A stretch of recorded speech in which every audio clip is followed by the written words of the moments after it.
Jeg hedder Maria og kommer fra Sundhedsstyrelsen.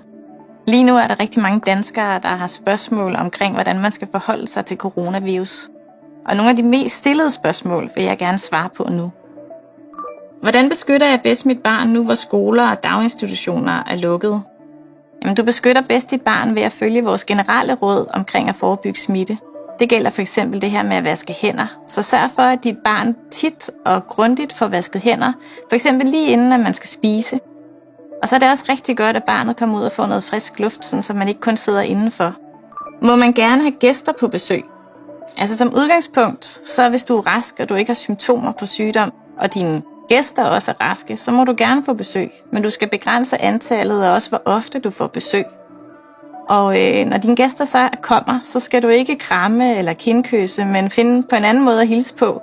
Og I skal prøve at sidde i et rum, hvor der måske er lidt udluftning og med afstand til hinanden.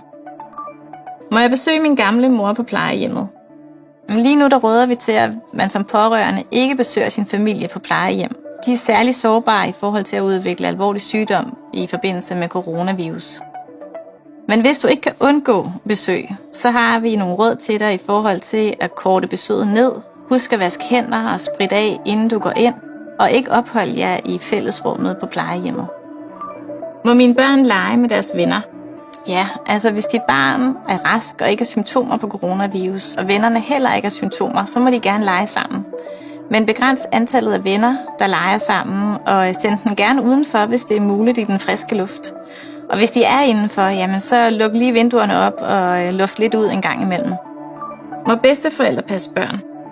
Altså, som børnefamilie lige nu, der skal man være opmærksom på, hvem det er, man sætter til at passe sine børn.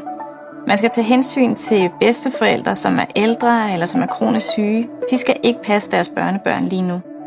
Må vi kramme hinanden herhjemme? Ja, I må gerne kramme hinanden derhjemme, og særligt må I godt give jeres barn et kram.